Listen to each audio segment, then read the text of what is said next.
Private finance సంస్థలు రెచ్చిపోతా ఉన్నాయి. అదేదో ఈరోజు కాదు, గత 3 దశాబ్దాలుగా ప్రజలను పీల్చి పిప్పు చేస్తున్నాయి.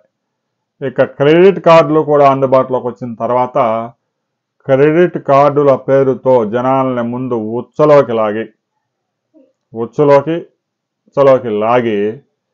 40 రోజుల పాటు వడ్డీ లేని రుణాన్ని అంటే క్రెడిట్ కార్డు రూపంలో అందించి ఆ వ్యక్తి యొక్క క్వాలిఫికేషను, అతని యొక్క ఆర్థిక క్రమశిక్షణ, అతనికి వచ్చే ఆదాయాన్ని బట్టి 3 లక్షల నుంచి 5 లక్షలు, 7 లక్షలు, 8 లక్షలు, 10 లక్షల దాకా క్రెడిట్ కార్డులు ఇచ్చి ఏదో ఒక విధంగా వ్యక్తులతో ఖర్చు పెట్టించి ఆ తర్వాత కనుక పొరపాటున 40 రోజుల్లో 45 రోజుల్లో పేమెంట్ చేయలేని పక్షంలో 36% వడ్డీలు వసూలు చేస్తూ ఉన్నాయి ఈ బ్యాంకులు. ప్రైవేట్ బ్యాంకులు అట్నే ఉన్నాయి. ప్రైవేట్ ఫైనాన్సులు క్రెడిట్ కార్డులు ఇచ్చాడు. ఎయిర్టెల్ వాడు కూడా చివరి క్రెడిట్ కార్డులు ఇస్తా ఉన్నాడు. యాక్సిస్, ఎయిర్టెల్ అంట. బజాజ్ వాళ్ళు బ్యాంకు లేదు, క్రెడిట్ కార్డులు ఉంటాయి. ఇక రకరకాలుగా ఒక్కొక్కరు 20-30 క్రెడిట్ కార్డులు తీసుకుని దీంట్లో తీసి దాంట్లో వేయడం, దాంట్లో తీసి దీంట్లో వేయడం.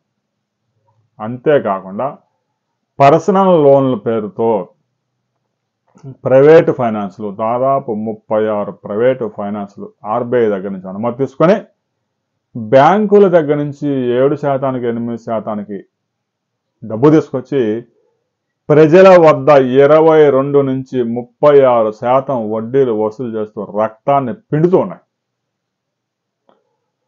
36% వడ్డీలు వసూలు చేయడానికి వీరికి అసలు ఆర్బీఐ ఎలా అనుమతి ఇచ్చింది అనే విషయం సంచలనంగా మారింది. 22% ఎక్కువ అనుకుంటే 36% కూడా వసూలు చేస్తా ఉన్నారు. ఇక సకాలంలో ఈఎంఐ పే చేయలేకపోతే 2 నెలలు వెంటనే ఆ ప్రాపర్టీ ఏదైతే తాకట్టు పెడతారో అది ఎన్పిఏలోకి వెళ్ళిపోయింది.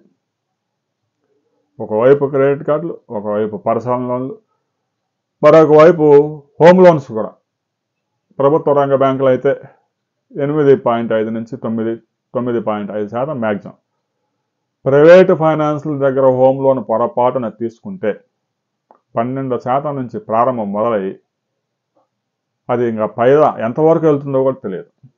అదేంటంటే నీ దగ్గర ఐటీ రిటర్న్స్ లేవంటాడు, పిఎఫ్ లేదంటాడు, రకరకాల సాగులు చూపిస్తాడు. అన్నీ ఉంటే నీ దగ్గరికి ఎందుకు వస్తాడు బొకడా అనే విషయం కూడా వాడు కామన్గా ఆలోచించాడు. అన్నీ ఉన్నాడు ప్రభుత్వ బ్యాంక్కి వెళ్తాడు. ప్రభుత్వ బ్యాంకు 8.5% ఇస్తుంది. కాగితగాలు ఏమి లేకపోయినా పర్లేదు, ఆస్తి మా పేరు మీద ఉంటుంది, ఈఎంఐ కట్టుకోండి అంటూ 12 నుంచి 18% హోమ్ లోన్ కూడా వడ్డీలు వసూలు చేస్తున్నారు.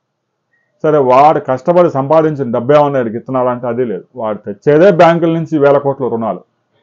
ఆ రుణాలనే మరలా ప్రజలకిచ్చి పిప్పి చేసే కార్యక్రమం జరుగుతూ ఉంది. వడ్డీ రేట్ల విషయంలో ఆర్బీఐ గనక నిబంధనలు కఠినతరం చేయకపోతే ఈ ప్రైవేట్ రంగ సంస్థలు జనాల్ని పీల్చి పిప్పి చేస్తూ ఉంటాయి. ఆర్బీఐ మాత్రం కళ్ళు అప్పగించి చూస్తూనే ఉంటుంది. ఆర్బీఐ చర్యలు తీసుకోదు, సెబీ చర్యలు తీసుకోదు, సెంట్రల్ గవర్నమెంట్ చర్యలు తీసుకోదు. ఎవడు ఇష్టం వచ్చినట్టు వాడు వడ్డీలు చేసి ప్రజల్ని పిండుతూ ఉంటే కనీసం కామన్ సెన్స్ కూడా ఉండదా? 36% వడ్డీ ఏంటి అని ఆర్బీఐ ఒక్కరోజైనా ప్రైవేట్ బ్యాంకులను కానీ అడిగిందా? అడగలేదు. రాబోయే రోజుల్లో కూడా ఈ పిండే కార్యక్రమం ఇలాగనే కొనసాగే అవకాశం ఉంది. అందులో ఎలాంటి అనుమానం లేదు. అభివృద్ధి చెందిన అమెరికా లాంటి దేశాల్లో 3%, 4% వడ్డీలు అంటేనే అక్కడ జనం తీసుకునే పరిస్థితి లేదు. కానీ భారతదేశంలో బ్యాంకులు అయితే 7-8% వడ్డీలు వసూలు చేస్తున్నాయి. ఇక ప్రైవేటు ఫైనాన్స్ కంపెనీలకు వచ్చేసరికి 22 నుంచి 36%, ఒక్కోసారి పెనాల్టీలతో కలిపి అది 45% కూడా అవుతుంది. పొరపాటున ఎవడైనా 1 లక్ష రూపాయలు వడ్డీ తీసుకుని 2-3 సంవత్సరాలు అడ్డీ తిరిగినాడంటే అవి 3 లక్షలు అయిపోతుంది. ఆర్బీఐ ఇప్పటికైనా వడ్డీలు నియంత్రణ చేయకపోతే ఆర్బీఐకి ఉన్న క్రెడిబిలిటీ పూర్తిగా పాతాళంలోకి పడిపోయే ప్రమాదం ఉంది. ఇప్పటికే ప్రైవేట్ ఫైనాన్స్ కంపెనీల పేర్లు చెప్తున్న జనాలు వణికిపోతా ఉన్నారు. రాబోయే రోజుల్లోనైనా ఈ ఆర్బీఐ చర్యలు తీసుకుంటుందా లేదా అనే విషయం మీద మరిన్ని వివరాలతో మరో వీడియోలో తెలుసుకుందాం.